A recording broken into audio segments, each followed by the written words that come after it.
విద్యార్థుల అంశం మీద అమిత్ షా గారు మాట్లాడడానికి, నీట్ వీటి మీద కూడా మాట్లాడడానికి సిద్ధంగా ఉన్నారని కిరణ్ రిజిజు గారు చెప్పిన రాహుల్ గాంధీ గారు ఆ మాట వినకుండా మళ్ళీ బయటకు వచ్చి ప్రెస్ మీట్ పెట్టి లేదా వారికి సంబంధించిన వ్యక్తులతో అక్కడ అయోధ్య రిలేటెడ్గా ఒక నిరసన కార్యక్రమం ఇలాంటివి చేయిస్తున్నారు.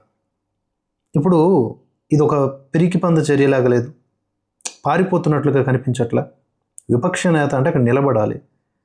విపక్ష నేతకే ఎక్కువగా చట్టసభల్లో పని ఉంటుంది. ప్రజావాణి అతడి ద్వారా ప్రభుత్వానికి చేరుద్ది. కానీ ఈ విపక్ష నేత ఏం చేస్తూ ఉన్నాడు? ప్రతిసారి సభా సమయాన్ని వృధా చేస్తూ కనిపిస్తున్నారు. ఇప్పుడు ఆయనకి అమిత్ షా మాట్లాడడం కావాలి. సరే, మొన్నటి వరకు ఆయన రాలేదు, ఆయన ఏదో డీప్ డిస్కషన్స్లో ఉన్నారు, ఆయన ఏవో కొన్ని బిల్లులను ముందుకు తీసుకువెళ్ళాలి అనుకుంటున్నారు. ఈలోగా మీరు చర్చకి పట్టుబట్టారు, వస్తారు సోమవారం నాడు మాట్లాడతారు అని చెప్తే మేము నిర్ణయించిన పాయింట్స్ మీదే మాట్లాడాలి. ముందు మాట్లాడితేనే కదా ఏదో ఒకటి ఒక టాపిక్ కంటిన్యూ అవుతుంది. లేదు, పెల్లెట్ గన్స్ వాడమని ఎవరు ఆదేశించారు? అమిత్ షానే ఆదేశించారా? ఒకవేళ అమిత్ షా ఆదేశించకపోతే ఎవరు ఆదేశించారు? పెల్లెట్ గన్స్ ప్రయోగం జరిగిన తర్వాత కూడా అమిత్ షా తేరుకోకపోతే అది అతని బాధ్యతారాహిత్యం. మరి పెల్లెట్ గన్ పట్టుకొని ఒక పోలీసు తిరుగుతున్న దృశ్యాలు జార్ఖండ్లో కూడా కనిపిస్తున్నాయి. అది రాహుల్ గాంధీ చెప్పారా? అసలు హోంమంత్రి ఇలా కాల్పులకు ఆదేశాలు ఇస్తారా? ఎక్కడన్నా ఉందా? ఎక్కడైనా ఉంటుందా? పోలీస్ ఆఫీసర్స్ వారి హైరార్కీ ప్రకారం ఎవరు కాల్పులకు ఆదేశాలు ఇస్తారు, ఎలాంటి పరిస్థితుల్లో ఇస్తారు, అది పెల్లెట్ గన్స్ ప్రయోగం అయినా సరే దానికి ఒక విధానం ఉంటుంది. అది హోంమంత్రికి సంబంధం లేనిది అయినా కూడా దాంట్లో పెట్టి లాగి ఇదంతా చేస్తే ఏదో ఒక పాయింట్ మీద రచ్చ చేయాలి. చర్చ జరగకూడదు. చర్చ జరిగితే ఎఫ్సిఆర్ఏ ముందుకెళ్ళిపోద్ది. ఎఫ్సిఆర్ఏ ముందుకెళ్ళిపోతే మనం బయట విదేశాలకు ఇచ్చినటువంటి మాట చెల్లిపోద్ది, మాట చెల్లదు. మీకు ఈ డాట్స్ కనెక్ట్ చేసుకోవడం ఇక్కడ ముఖ్యం. సభలో కూర్చోకుండా అమిత్ షా గారు మాట్లాడితే ప్రయోజనం ఏంటి, మాట్లాడకపోతే ప్రయోజనం ఏంటి? ఆయన మాట్లాడాలి అని కోరుకున్నప్పుడు, మాట్లాడడానికి వచ్చినప్పుడు వినాలి కదా మీరు. అలా కాకుండా ఇవేవో చేస్తే అసలు జార్ఖండ్లో విద్యార్థుల పట్ల ఒక నీరుగుడు లేదు.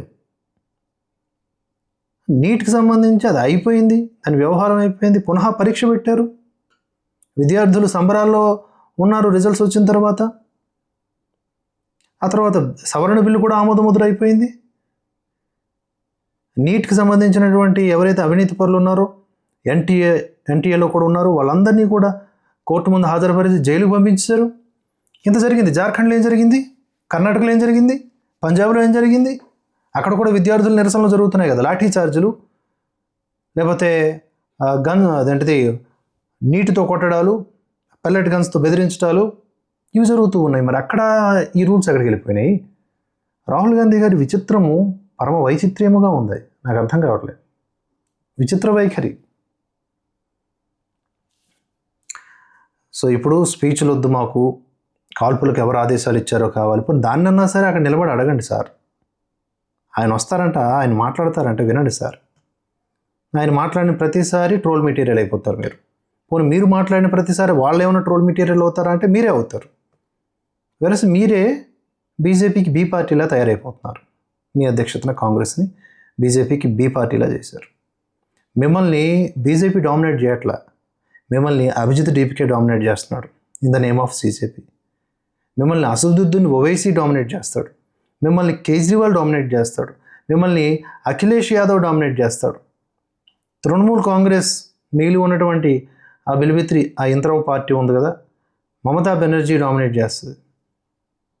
ముందు అవి దాటి కనీసం వాళ్ళ రీతిలోనైనా పోరాట ప్రతిభను కనబరిస్తే ప్రజలు గుర్తిస్తారు, ఈయన మా నాయకుడు, విపక్ష నాయకుడు, ఇతనికి అధికారం ఇవ్వాల్సినటువంటి అవసరం ఉంది ఏదో ఒక దశలో అని.